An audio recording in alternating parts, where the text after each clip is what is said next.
doit mettre sur le pied et mettre dans un état de droit et une justice indépendante. Seigneur, nous sommes fatigués des voleurs.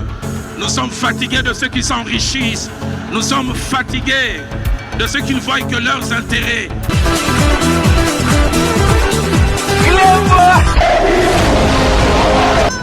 Je m'engage à user de tout ce qui est en mon pouvoir pour que les erreurs du passé ne se reproduisent plus et pour que les actions nécessaires à l'avancement de notre pays soient promptement prises.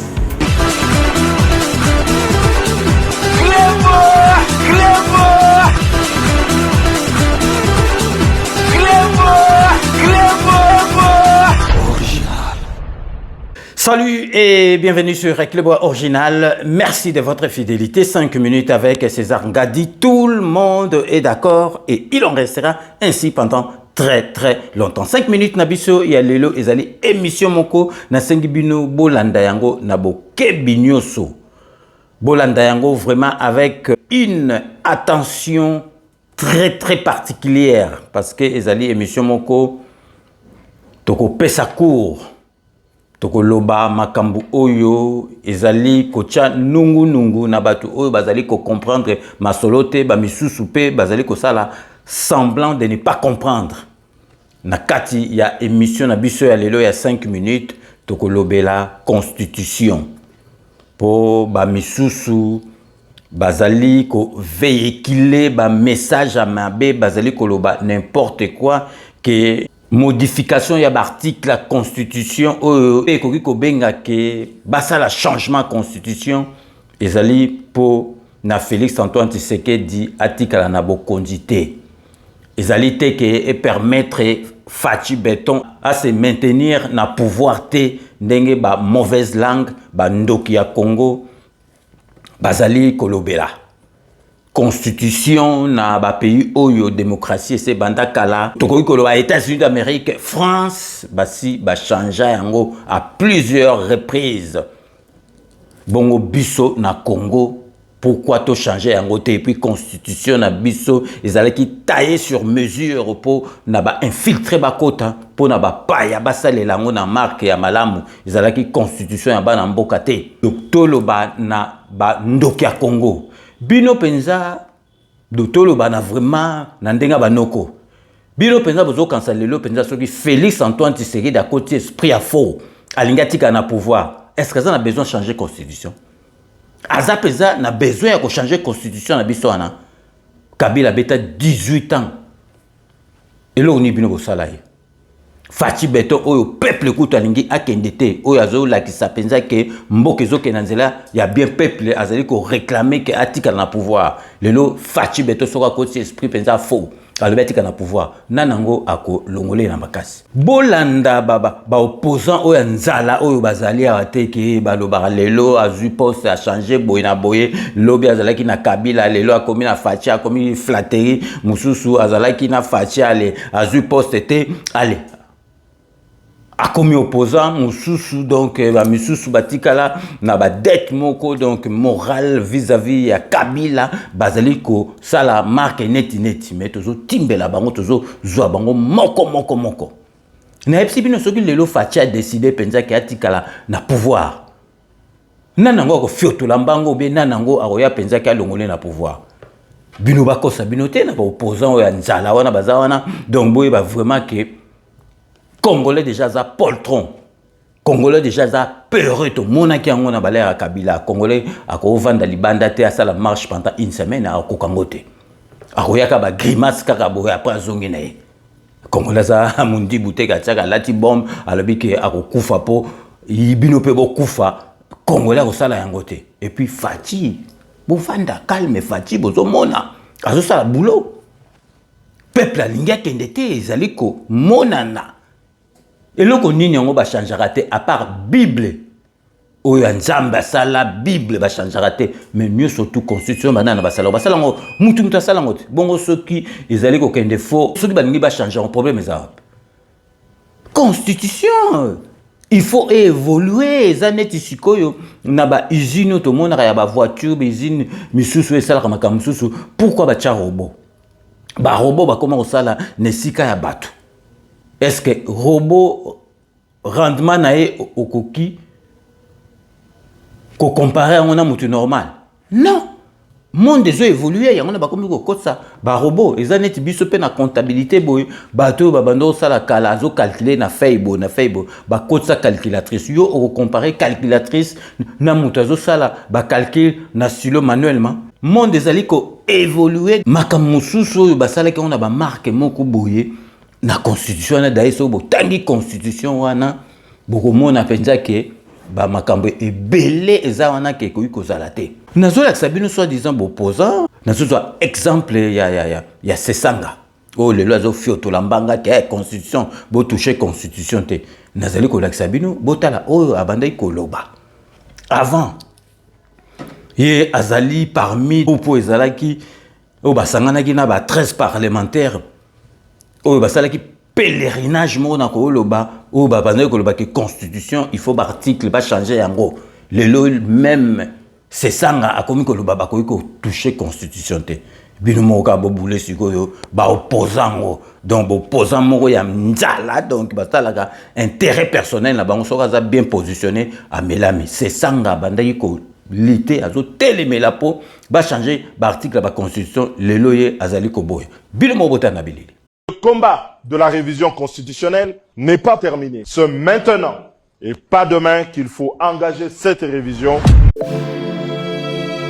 Nous avons un projet de révision de la Constitution pour corriger les faiblesses de la Constitution, consolider les acquis de la Constitution. Donc nous pensons qu'il faut clarifier ce sujet. La révision de la Constitution, elle est faite non pas pour détricoter la Constitution, mais plutôt pour en consolider les acquis. La révision de la Constitution. À chaque fois qu'on veut parler de la révision constitutionnelle, que les gens agitent. Nous avons proposé dans cette révision constitutionnelle de changer la composition du Conseil supérieur de la magistrature. C'est maintenant et pas demain qu'il faut engager cette révision. Changer la Constitution. Transformer les mandats en mission illimitée, s'affranchir de toutes les exigences de l'état de droit ne fait pas partie de la République, c'est de la haute trahison.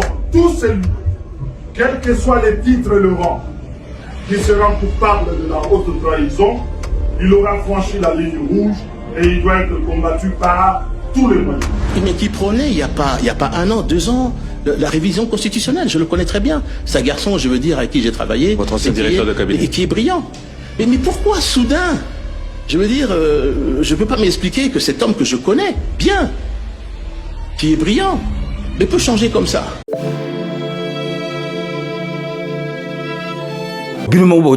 Donc, la même personne, azali ko télémélake, bah, ko modifier l'article de la Constitution. Vraiment, est-ce que Mouta Boboko peut se confiance? La même personne, hein, donc c'est ça, Moko Liboso, Abandoki, Kozala pour bah, changer Constitution, l'article, les accords n'a pas changé parce que ça bien été. La même personne, Lelo, a commis qu'on fait autolambar, que oh, Constitution, ça bien, donc, Constitution, ça bien, bah, qu'on change en té. Donc, Bino Moko Siko, Bomouni, marque, ya ba opposant aux ans à Bango, oh, Bazali n'a intérêt à Mbokate, oh, Bazali n'a intérêt personnel. Les constitutions, ceux qui vont changer, vont modifier, ils ont un intérêt à Mboka. Fachi Beto a ça pour un intérêt à Mboka. Mais si bien le ceux qui Fachi Beto pesa cause esprit à la musique, esprit à faux, à l'objet chaotique à pouvoir. Nana ngwa koloba. Na pembe na biso kana ba Brazzaville, bozo monat. 94%, 94%. C'est guerre bimi kuna. Na Cameroun bomona. Bino bozo kansa en tout cas, tala bino botika komona Fachi Beto on dirait yuma Fachi timba ko sakanate biso to mema binu na ndenga normal référendum sur ça la référendum peuple déjà donc peuple déjà azali déjà na boulwana que il faut pas changer yango donc c'est ça nga azolo babi lobela avant que il faut changer mais le local même personne azo ambouye biso pour na loba que constitution ba changer te na la xibinoka exemple type ya bo opposant o tozali na bango na mboka na biso. Bisibino parce que balabala batu babando ko kitisa batu na balabala les ali UDPS hein. Donc parti mon côté o etikali siko na opposition akoki ko pesa mot d'ordre batu ba kitipe ba telemeli makambo. Donc bako sabino te mon côté parti oyo bandaki ko kitisa batu ezali parti oyo présidentiel UDPS ba o nyoso tout batikali wana ba opposant donc ba ko ba lobby ville morte boromona mutaro kita na masolo na zate donc boko sandi bomate toujours mema masolo na ndenge ya calme maso ki bino bolingi et comme na marque Britandela et que pe na Britandela si qu'on relaxa bino avant de développer masolo tout ça nango lelo na FC bino na 4 émissions na ko la kisabino na que expliquer bino l'article oyo sengeli vraiment échange jamais émission egozala na ba partie belé parce que donc total article belé lelo na repone la bino 5 articles o bino moko bomona na rotange la bino na français na lobby na lingala na expliquer bino pour comprendre que bolanda bato bazoloba bilobela te nazo la bino sikubota la promesse Kabila ba promesse à salaki donc une élection présidentielle oyo ya 2006 boyoka Kabila makamba lobaki bo toroute na kosala bo asali 18 ans asali ate et locomote interprète na ezalaki Vital Kamerhe donc là on a Kabila ngwaka ebité donc azolo ba ba marque et ba rere donc interprète na Vital Kamerhe boyo ko ba promesse yemoko Kabila salaki boyo kasoki ata moko a réalisé ngo pendant 18 ans et à règne donc restez connectés sur Club Original on revient tout de suite du pays.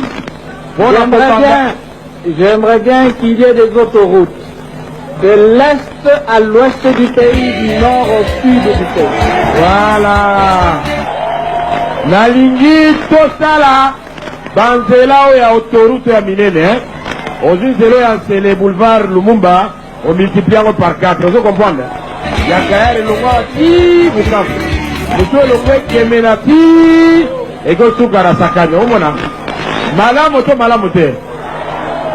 Merci.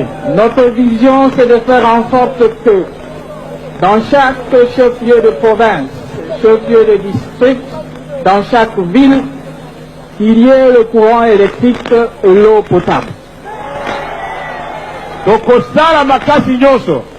Donc, aussi, ça n'a pas courant à la capitale, là, mais dans chaque chef-lieu de province, mais chef-lieu de district nyoso, courant na mai ezala.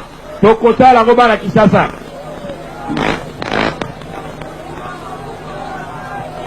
Et précisément en commençant par la ville-province de Kinshasa, miroir du pays. Donc, banda la Kinshasa, miroir et à Congo na biso. Maboko pona la Kinois.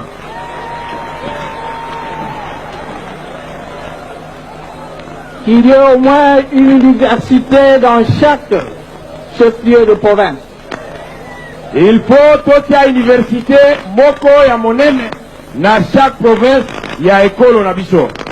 Bref, qu'il y ait une amélioration de la situation de notre population, la situation sociale de notre peuple. Ba camarades, oh, vous allez voir. Donc, université ko bonga pe ba kotia ya munene na chaque province. Donc, bongisa social et izaleli na evangeli ya population na biso. Kinshasa,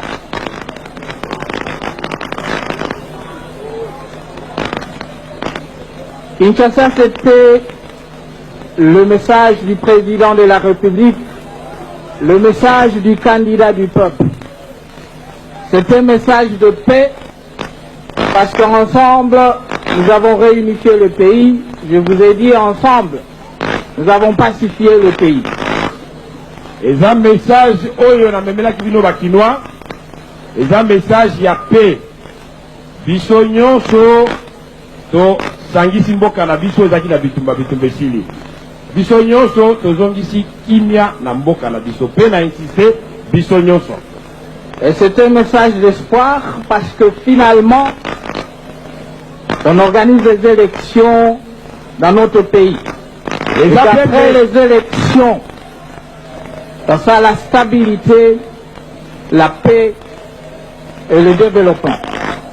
Et ça fait message et il y a espoir pour toujours organiser des élections après élection de Tobandiko Tongamboka Nabiso pour te développer Yango.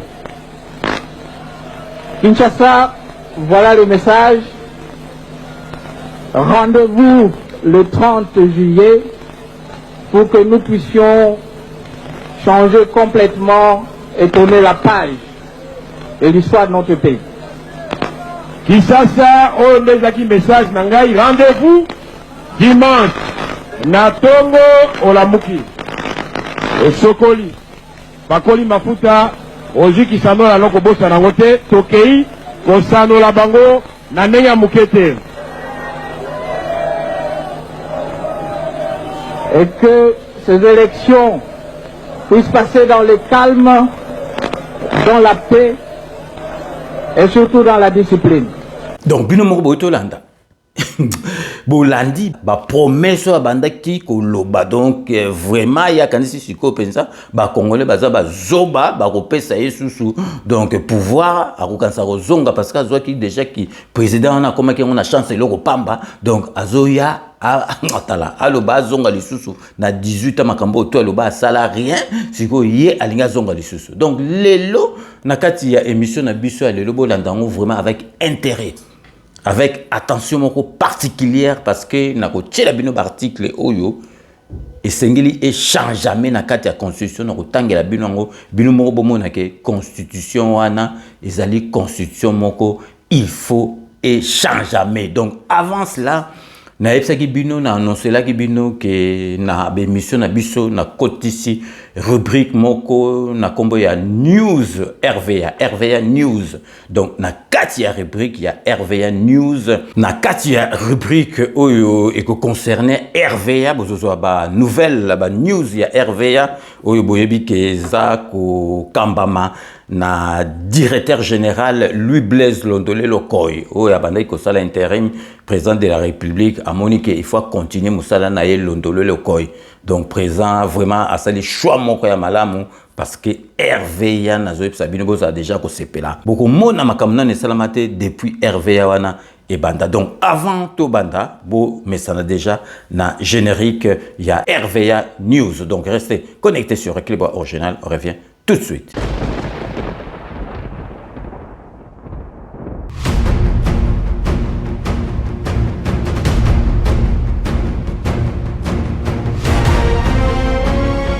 Na moment oyo tosali table rase soki mwa kokoso to mwa likambo ezalaki entre biso tobwaki yango kuna na fleuve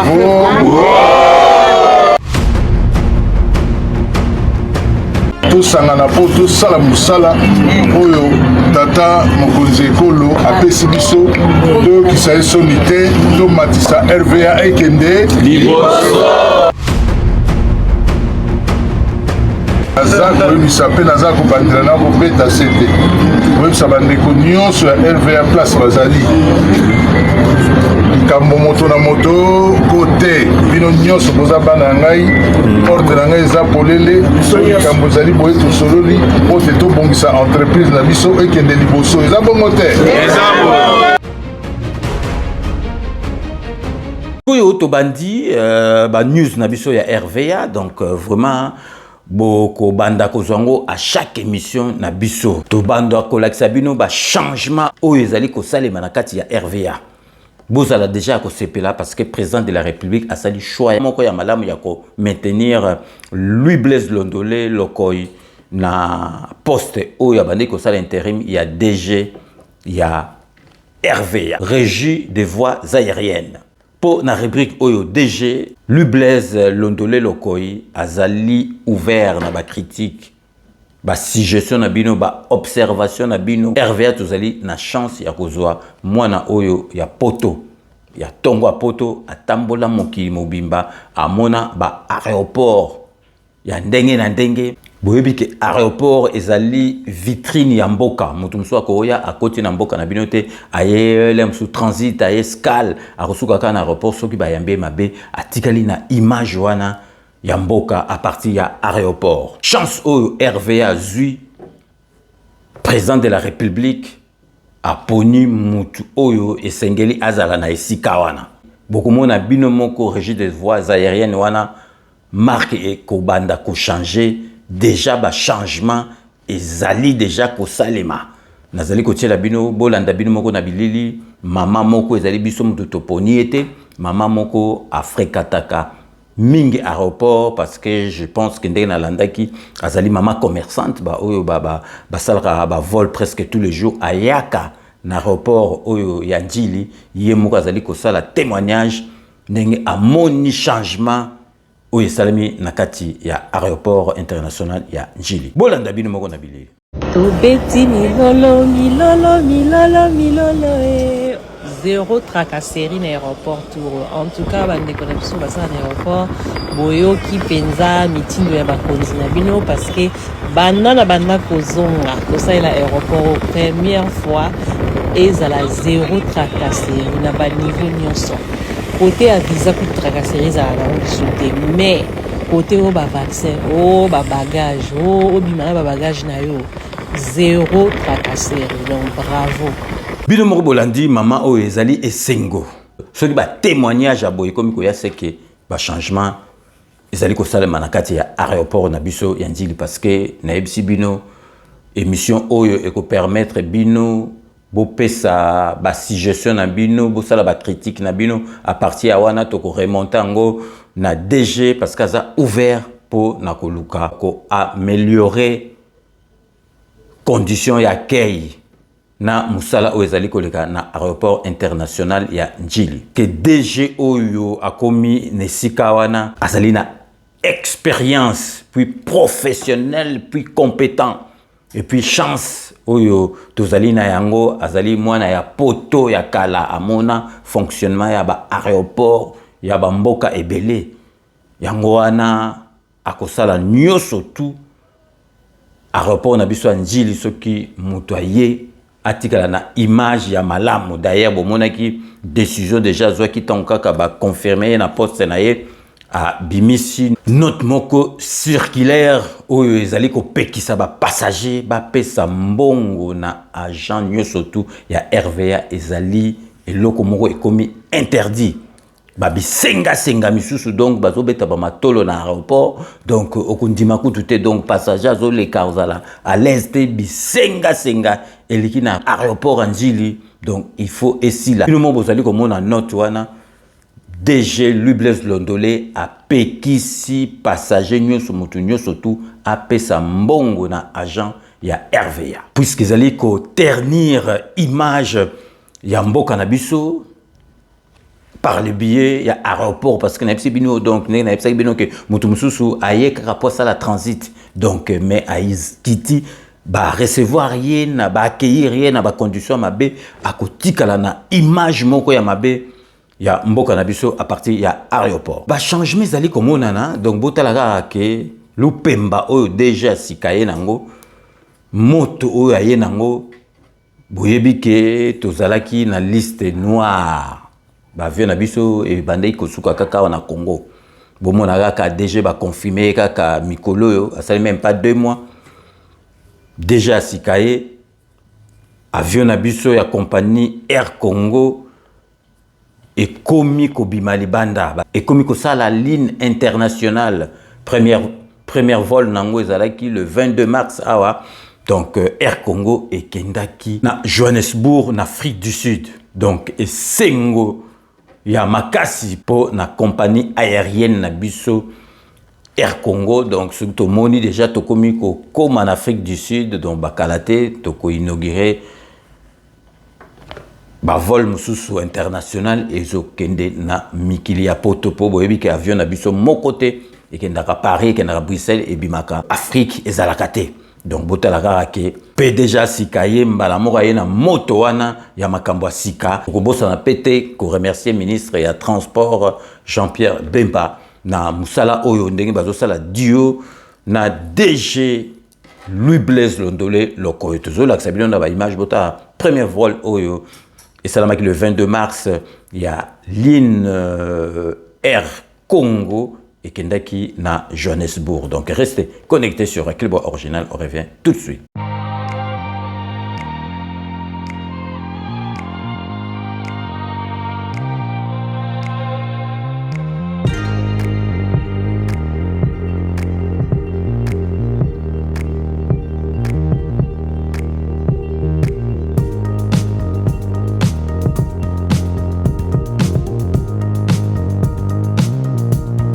bino moko bomoni ezali esengo pe bozali komona ndenge Hervé ezali kotonga ba aéroport to relaxa bino après 60 ans botala na aéroport oyo ya Bunia ba avion bandeki ko kitate mais esengo. Donc Hervé ya na musala ya makasi oyo DG lui Blaise Londolé loko yazali ko sala botala bino moko to relaxa bino avion oyo ekitaki kuna na aéroport ya Bunia tolobi bien ezali après 60 ans.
Ici à l'aéroport national de Bunia, une première depuis 1966, d'après les informations à notre possession, un gros porteur Boeing 737 est atterri ici à Bunia, chef-lieu de la province de l'Ituri, une province sous l'état de siège qui lentement et sûrement se désenclave. La population de Bunia, en particulier, en général la province de l'Ituri, va donc désormais l'aéroport national de Bunia va recevoir des gros, je dis bien des gros portèrent. Ceci s'inscrit dans la vision du chef de l'État et commandant suprême de forces armées, Félix Antoine Tshisekedi Tshilombo, qui dans sa vision prône la modernisation des infrastructures aéroportières. Nous voici en Ituri une preuve réfutable. C'est scellé, c'est fini désormais. Le développement de la province de l'Ituri sera boosté et donc ça sera un développement vertigineux à cette période de l'état de siège. Ce qui était un rêve en Ituri, une réalité. Vous voyez, pour la toute première fois, après la modernisation de cet aéroport par l'entreprise Mogabon, le gros avion vient d'atterrir ici chez nous, en province de l'Ituri. Ça, c'est scellé.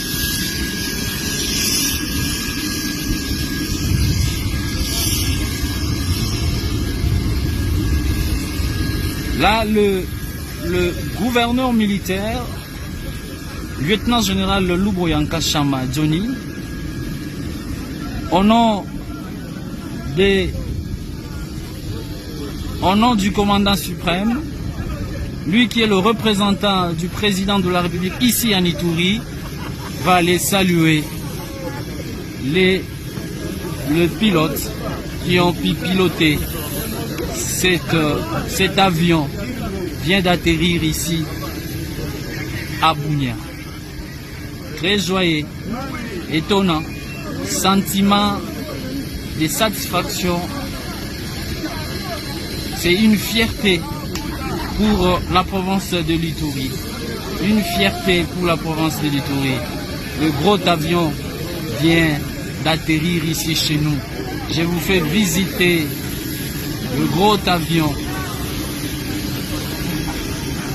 Le gros avion.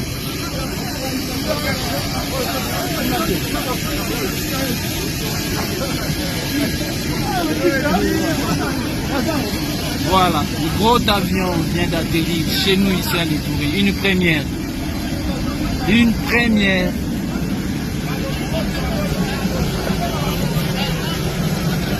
Félicitations. Les mérites reviennent au chef de l'État, Félix Antoine Tshisekedi Tshilombo. En tout cas, lui, il a dit, il a fait. Il a dit, il a fait. Il continue à faire. Merci. Bunia, c'est vrai décollage maintenant. Nous sommes à Bunia. Depuis l'aéroport national de Bunia, lieutenant Gilles Ngongo pour le compte de la radio-télévision RDC Ituri. Donc vraiment, Nazali Koyebisabino Nazali Esengo, bomona ceux qui en tête ya makambo muto malamu akomi azosala makambo zokende malamu. Siko tozali ko laksabilo assemblée générale ya RVA o Salima qui dernièrement au PCA azalaki wana ayaki ko installer comité ya sika, équipe ya gestion ya sika oye kambami na yemoko DG Louis Blaise Londolé Lokoi. Un message na ye PCA lobaki azali kozela vraiment que équipe ya sika balakisa différence na bango VA et amorcer nouveau virage donc na yango donc alingi vraiment siko vraiment bamona ke nouvelle gestion ya RVA avec DG Louis Blaise Londolé ezali différente na ba gestion mususu oyo elekaki na tikibino bolanda bino moko assemblée générale oyo ya RVA ndenge elekaki. Donc restez connectés sur Éclairbois Original, on revient tout de suite. La régie de voies aériennes amorce un nouveau virage. Réuni en assemblée générale ordinaire, le dirigeant de cette entreprise publique stratégique, sous la conduite de Trifon Kinki Moulumba, ont posé de base d'une gouvernance renouvelée. Au cœur de cette session, cap sur la modernisation du transport aérien avec l'installation officielle du nouveau comité de gestion par le président du Conseil supérieur de portefeuille, appelé à booster la performance et restaurer l'efficacité. Maintenant que vous avez la direction générale et donc la gestion au quotidien de cette entreprise stratégique de l'État, que nous puissions voir enfin un autre mode de gestion et que le changement que nous voulons tous puisse enfin avoir lieu. Cette nomination n'est pas une fin en soi, mais plutôt le début d'une mission exigeante, guidée par une vision éclairée, par une ferme volonté de contribuer efficacement au redressement et au rayonnement de la Régie des voies aériennes et de faire de celle-ci une entreprise moderne, performante, transparente et conforme aux standards internationaux. Soutenue par l'État congolais, cette dynamique marque une étape clé dans la réforme des entreprises publiques et ambitionne de redonner de zèle au secteur aérien national.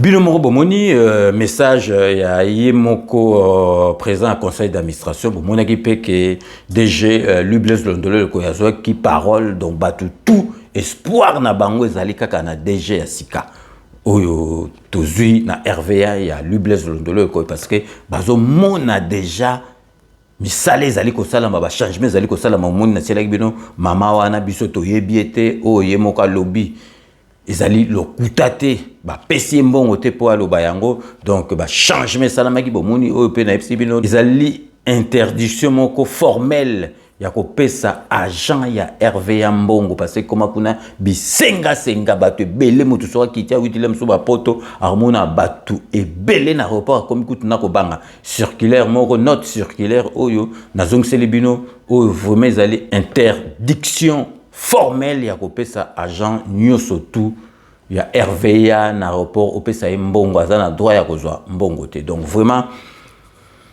tokomi na suka ya rubrique na biso ya RVA news mais tozali ko yebisa bino ke rubrique to sali yango pona bino RVA ezali ya biso nyoso tout DG akosala musala nyoso tout ye moko te mais azo compter na bino ba remarque na bino ba observation na bino ba suggestion na bino pour vraiment na ko changer mentalité RVA ba mona ngo mingi à partir ya ba aéroport que mentalité wana échanger donc binope il faut vous participer vous communiquer ba commentaire biso to ko remonter ngo et pas il y a DG Lublez Londole Lokoy donc to komi na suka ya ba news na biso ya RVA donc restez connectés sur Club Original on revient tout de suite.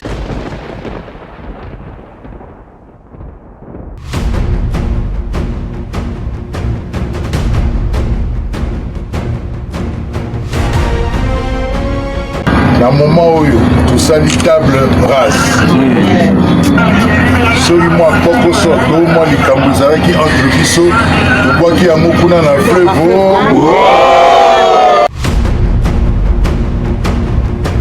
tosangana mpo tosala mosala oyo tata mokonzi ekolo apesi biso toyokisa ye soni te tomatisa RVA ekende liboso.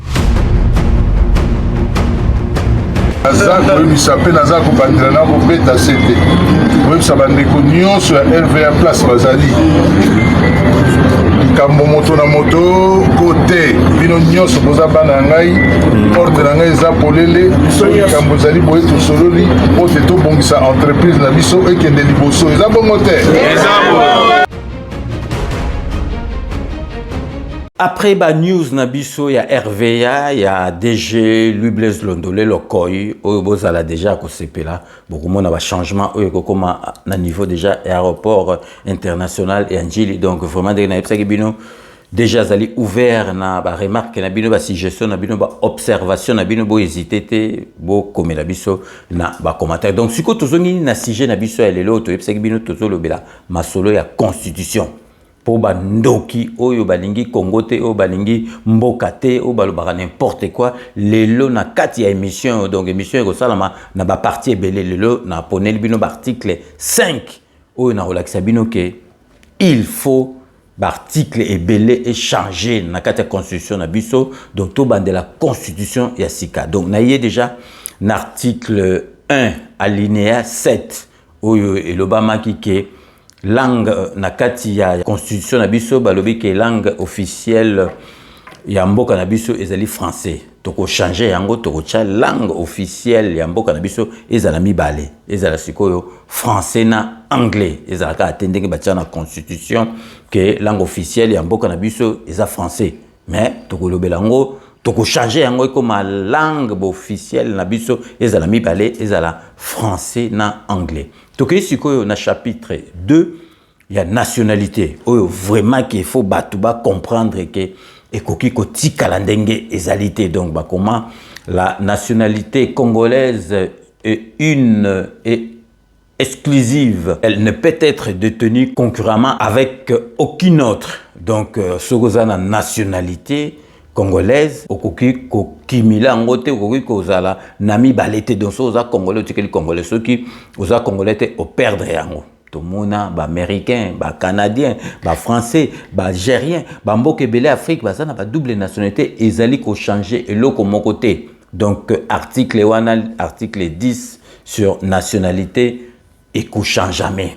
Proposition ils allaient donc cette disposition doit être purement et simplement, il faut attendre parce qu'on a préparé qu'on a attendre. Cette disposition doit être purement et simplement supprimé parce que dans la vie active, les binationaux rendent de loyaux services à la nation cas des joueurs de l'équipe nationale de foot et tous les Congolais les apprécient. Tu peux cet exemple, il y a des joueurs au foot, donc surtout 10, il y a 9. La nationalité anglaise, française, hollandaise, donc américaine, mais tant bazo ko beta football, bazo beta ba match, o bazo kensabiso semaine ko banana, donc to kende mondial parce que ngana za sûr. Est-ce que bazo beta mabe? Bazo beta mabe? Bazo beta mabete. Donc nationalité zali papier, mais mon thème amour mboka, ils ont passé par nationalité donc ba binationaux. Donc, baza na droit, donc, au cause na passeport mi balé. Tout le monde a en France, tout le monde a algérien, marocain, ngozonga na mboka na abimisi passeport na ya Maroc ou bien Algérie, akei ngozonga na France, abimisi passeport na ya France. C'est comme ça. C'est comme ça. Donc, sur l'article 51, où il lobby que, parce que ça, comment va comme l'État a le devoir d'assurer et de promouvoir la coexistence pacifique et harmonieuse de tout le groupe ethnique du pays. Article 51, et ça dit vraiment qu'il y a une disposition qui stipule clairement que l'État assure la sécurité de personnes et de leurs biens. Il assure également la protection et la promotion de groupes vulnérables et de toutes les minorités. Il veille à leur épanouissement. Ça ne sert à rien qu'il va reproduire en ce soir. Celui-ci peut générer de polémiques inutiles et doit être supprimé dans son entièreté. Paragraphe 1er au président de la République. Article 70 alinéa 1. Le président de la République est élu. Comment car le président de la République est élu au suffrage universel direct. Donc, le président de la République est élu avec le vice-président de la République de son choix. Donc, président ba élire yemoko mutu akopona vice. Puis na esika oyo article 70 ezobomamboka yango donc par suffrage universel direct pour un mandat de 5 ans renouvelable une seule fois. Et vous avez sous-souté que renouvelable une seule fois. Et vous avez sous-souté l'expression une seule fois est vraiment inopportune et doit être et doit être supprimé pour se faire. Donc, il faut que l'on l'a une seule fois, ils allaient sous-souter. Ils allaient renouvelables. Donc, 5 ans, ça allait renouveler, ça allait renouveler une seule fois. Donc, il y a un peu ça, mbeba na masolo. Tout comme sur l'article 72, article 72, où il dit nul ne peut être candidat à l'élection du président Ekobagisama, du président Pambate, et du vice-président de la République. Et s'il ne remplit pas les conditions ci-après, posséder la nationalité congolaise d'origine. Donc, il faut être né des parents disposant tous les deux de la nationalité congolaise d'origine. On est pour la présidente de la République. Il faut Ebaksama. Comme l'article 75-75, où il dit qu'en cas de vacances pour cause de décès, de démission ou pour toute autre cause d'empêchement définitif, les fonctions du président de la République. Il faut tout ça parce que vice-président Pefazala, exercé par le vice-président de la République, sera Zate Mbalamoko, vice-président Moutou Azu et Sikanae.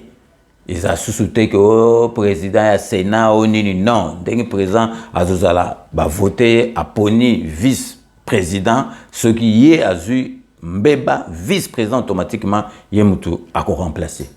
Les autres sous qui n'a article, prochaine émission, tu as article sous poto la sabino que l'article est belé et zaliwana, il faut échanger jamais parce que tu vas comprendre que bazali ko lobaka ke oh non boye na boye oh bazo sala ndenge wana parce que président lingatika na pouvoir. Président aza natina atika na pouvoir te par constitution. Celui président penza ko si esprit a faux, alingotika na pouvoir, arotika na pouvoir sans changer constitution ya mboka. Tokomi nasuka ya émission na biso ya lelo, mais avant to bandako remercier bato balandaka biso, tozali ko apprendre bino ke tozui partenaire ya Sika na kombo ya Hortensia, donc oyo azo proposer biso gamme ya ba produit. Il y a anti-cheveux blancs, il y a crème, pommade, savon pour ceux qui a pembe. Bon, moi, généralement, au kati coiffe, ceux qui a pembe partout derrière, côté moriza pembe, côté moriza mouine, côté zanyo sous pembe, moroponi, c'est bon. Mais vraiment, produit à Hortensia, ils ont produit monco naturel. Donc, anti-cheveux blancs, ils ont composé na crème, pommade, savon. Donc vraiment bokolanda yango mikolo nyosotu bokolanda yango na publicité auto préparé pour nabino pour na ko passer commande bosali 0044 742 49 10 256 bo bengi bango bokozwa ba produit nyosotu gamme nyosotu ya ba produit Hortensia ezali anti cheveux blancs. Donc binomoko bolanda bande annonce où ils allaient collecter bino, ils allaient pas expliquer bino gamme y a ba produit Hortensia pour na anti cheveux blancs. Voulez-vous vieillir avec les cheveux noirs même à plus de 80 ans? Si la réponse est oui, alors vous êtes sur la bonne adresse. Car la crème Hortensia, la pommade Hortensia, le savon Hortensia et les savons Zizi sont la solution pour parier à ces défis. Pour le point de vente, regardez la vidéo jusqu'à la fin. Pour plus d'infos, contactez les numéros, les adresses e-mail et le site internet ci-après. L'apparition de cheveux blancs est l'un des soucis majeurs de beauté, aussi bien pour les hommes que pour les femmes. Les premiers cheveux blancs sont difficilement acceptés chez certaines personnes et génèrent souvent un état de déprime, surtout chez les femmes et chez ceux qui à 30 ans déjà ont des cheveux blancs. La crème Hortensia, la pommade Hortensia, le savon Hortensia et les savons Zizi sont des produits anti-cheveux blancs et anti-barbe blanche faits à base de plantes naturelles. Ils sont utilisés en prévention pour empêcher l'apparition de cheveux blancs et comme remède pour faire disparaître les cheveux blancs déjà apparus afin de restaurer la coloration naturelle des cheveux comme au jeune âge. Pour le point de vente, regardez la vidéo jusqu'à la fin. Pour plus d'infos, contactez les numéros, les adresses e-mail et le site internet ci-après. Nourrissent les cheveux en profondeur, hydrate, revitalise, adoucissent, protège, élimine les pellicules, préviennent la chute et promeuvent la pousse des cheveux, tout en un seul produit. En plus de cela, le savon Hortensia lave et nettoie les cheveux en profondeur. la crème hortensia, la pommade hortensia, le savon hortensia et le savon zizi, c'est la solution. Ces produits, c'est la différence. Pour le point de vente, regardez la vidéo jusqu'à la fin. Pour plus d'infos, contactez les numéros, les adresses e-mail et le site internet CRT.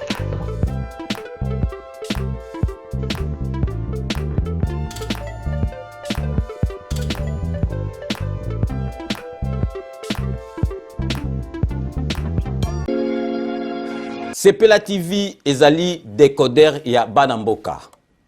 Sepela TV différence nango ezali na ba décodeur mususu o tozalaka nango na kati ya ndaku. Sepela TV botala ngo ezaka mukie. Eza mukie olingi ko voyager ozu yango o voyager nango.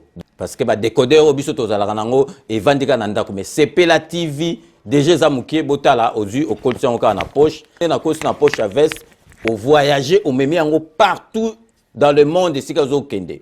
Donc on a besoin il y a câble HDMI, courant na internet. Internet est comme partout, courant est partout. Donc ils en a plus de 500 chaînes yo surtout ya kitoko. Bilengi ba choix ya congolais kaka mutaoye bango. Donc congolais kaka mutaye bango.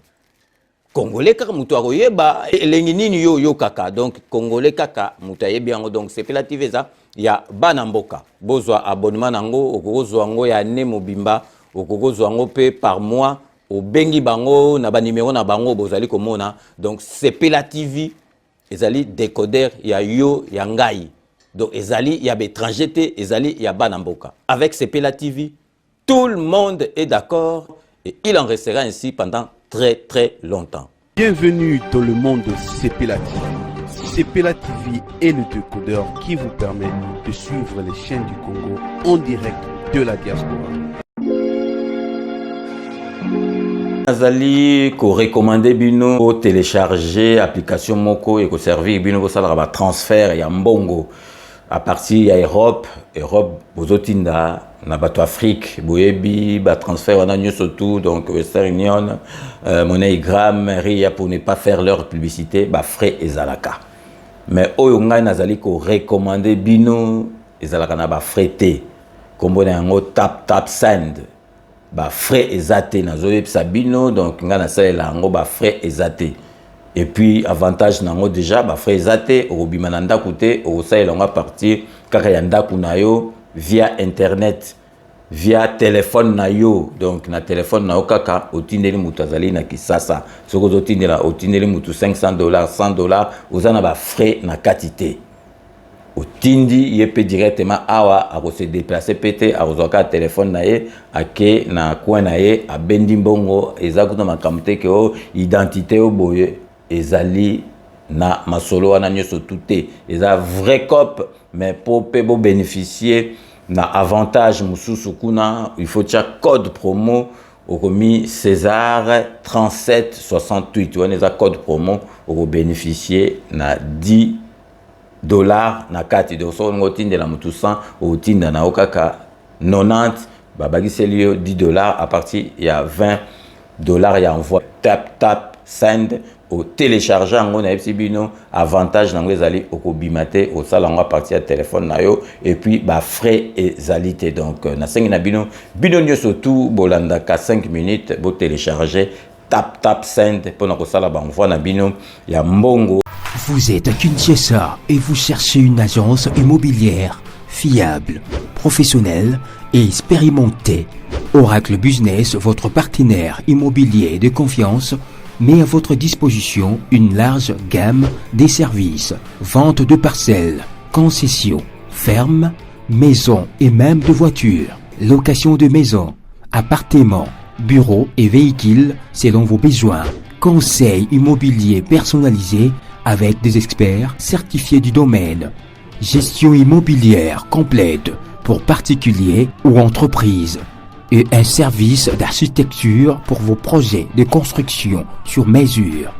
Chez Oracle Business, Nyon Suizé à côté K, sans exception, Tout est à vendre ou à louer selon vos projets. Nous sommes situés au numéro 338, route Nzolana, quartier Lukunga, dans la commune d'Enganyema, référence arrêt Parc Délai. Oracle Business travaille en collaboration avec Imo Congo Hôpital, sous la couverture du ministère des Affaires foncières, garantissant des démarches légales, sécurisées et transparentes. Visitez dès maintenant notre page Facebook Agence Oracle Business, Mapango Yakoteka. Oracle Business, l'immobilier autrement.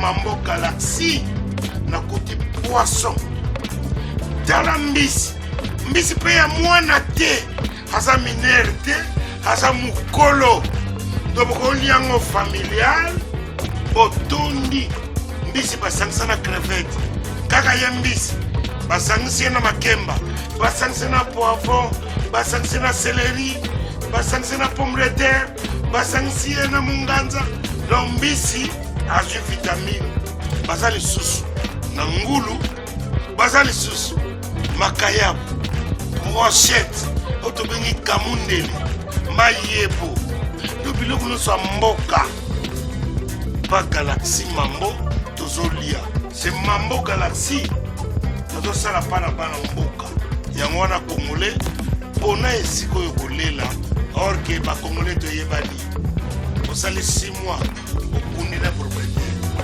tie mosakana liso mais Galaxy mambo 8 ans quel restaurant eza mosika te. Au numéro 137, rue André Carman, à Aubervilliers, composez vite les 07 53 28 89 07. Galaxy Mambo, c'est du wow.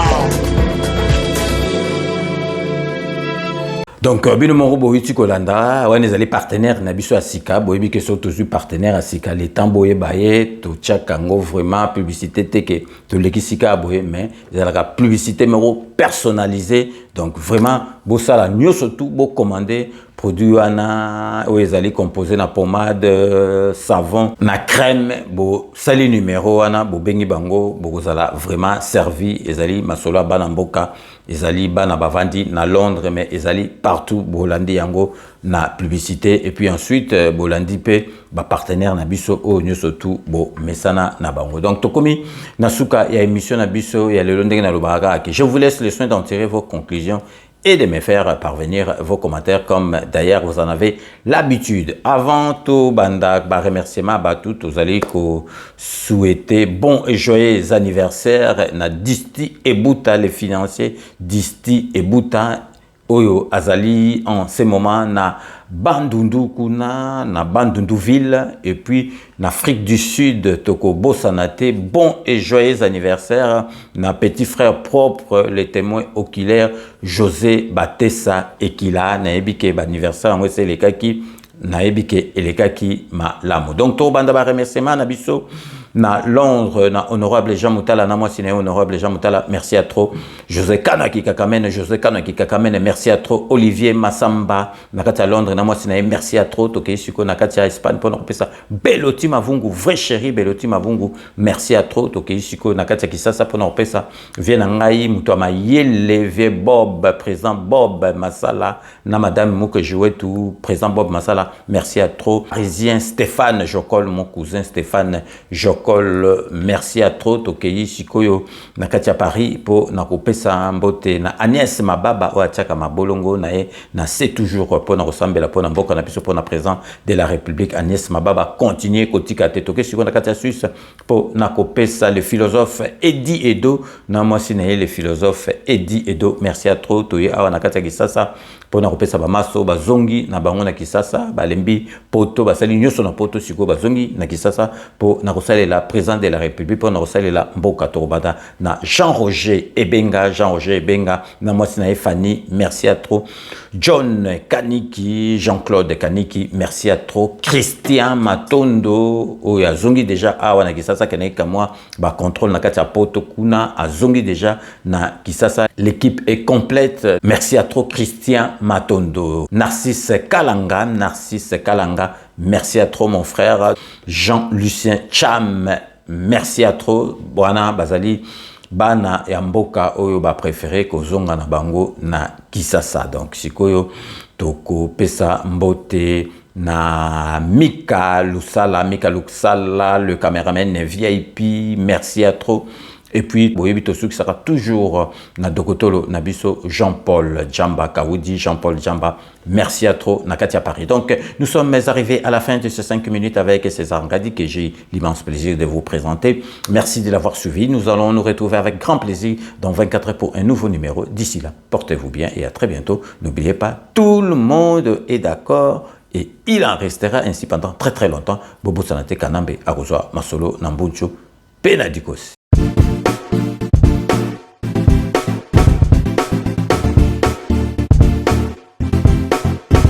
On doit mettre sur pied et créer dans un état de droit et une justice indépendante. Seigneur, nous sommes fatigués des voleurs.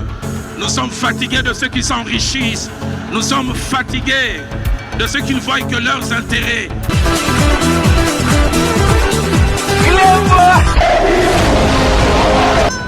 Je m'engage à user de tout ce qui est en mon pouvoir pour que les erreurs du passé ne se reproduisent plus et pour que les actions nécessaires à l'avancement de notre pays soient promptement prises. Clément